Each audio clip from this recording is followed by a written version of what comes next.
The left is on drugs. Literally. Hey, it's Prince of Queens, and allow me to read this chain text that I found floating around Facebook a few times. This showed up. From Standing Rock. Worse than before square one, being arrested and demolished and persecuted in silence. They've shut down live feeds. Must be an illegal block, and they are behaving in ways that keep the media from being able to cover what's happening. They warned that they would come on the 22nd and instead came today, so there would be no media coverage. Please, please post it so it can reach the people it should. This makes me sick to post it. The raid has begun at Standing Rock. Per Sunny Savage, who lives there. There is apparently a standoff happening right now. Blackwater Bridge has been opened, and there are large numbers of police, DAPL security, and National Guards circling the water protectors. Raids and mass arrests are imminent. Apparently, Trump is behind this. Funny. Live feeds are blocked. Media are not there, except for the Young Turks. If you copy and paste, more people will see than if you click share. Send love and support by reposting, if you will. Hashtag Indigenous Lives Matter. No deeply. Hashtag stand together. Okay, God, I hate reading things like that on my channel. So, lots to unpack here. I don't want to get into the specifics of the Standing Rock situation and protest because I don't feel informed enough to have much of an opinion. But this person seems beyond unhinged. And there's been several of these chain letters floating around leftist media spheres recently. And considering people have been saying that the Standing Rock protests are rather like Burning Man, well, it got me thinking. Are a lot of these people on drugs? I don't just mean that they are taking drugs and writing these crazy manic chain letters, which maybe they do. I just mean the type of people who are into these types of political spheres seem like they very well might be taking a lot of drugs recently, in my opinion. I'd imagine drugs like ecstasy, cocaine, and painkillers or heroin, and they're doing them frequently, and it's messing with their judgment and learning capabilities. Look, I don't want to sound like a narc or anything. In my book, people are more than welcome to damage their own bodies in whatever way they want to. I really don't give a shit. But I'm getting rather tired of having to try to converse with them on the internet. They won't watch videos because they think YouTube isn't real and it doesn't count.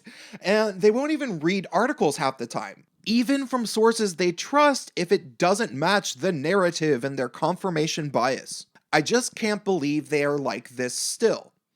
I mean, I will bother to write out a 3-paragraph explanation to somebody who I thought might be semi-reasonable in regards to a current event. And then instead of being met with any sort of reasonable response, either engaging with my idea in disagreement or agreement, I am mocked for bothering.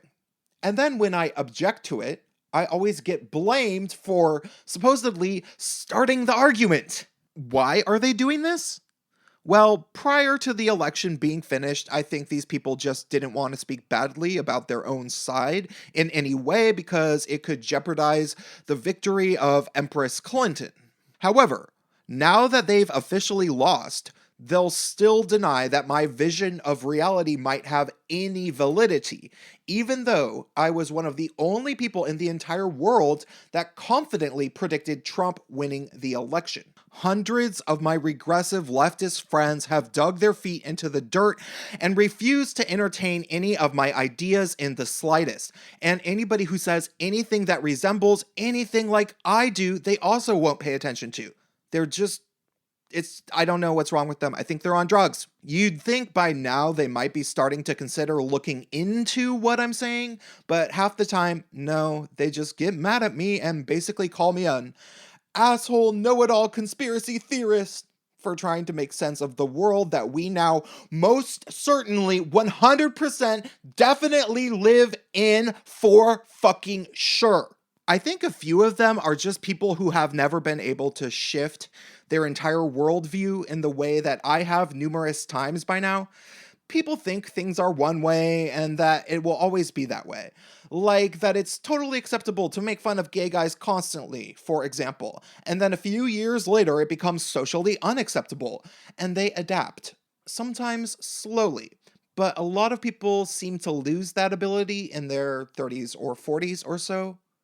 Or maybe they just never really had it. I don't know. But more so, there's all sorts of people in their 20s acting like complete fucking psychos all over the internet and refusing to learn anything about what is actually going on in the world, and that all of the narratives from Clinton Incorporated and fourth wave intersectional feminist social justice simply no longer get to be the law of the land anymore. They refuse to accept it. And I truthfully think that a lot of them are just acting this way because they are abusing substances. I say this because I've been there.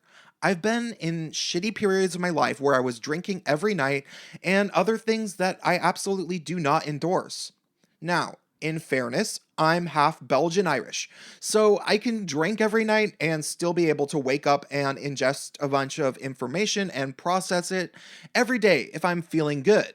But if I were to be snorting some sort of stimulant every night, I'd wake up the next day and barely be able to sleepwalk through whatever I was doing with a Red Bull. Fortunately, during the periods of my life when I was like this, I was working at music stores or something, and I could be half aware of my surroundings and get the job done. Honestly, all of this culturally has happened before.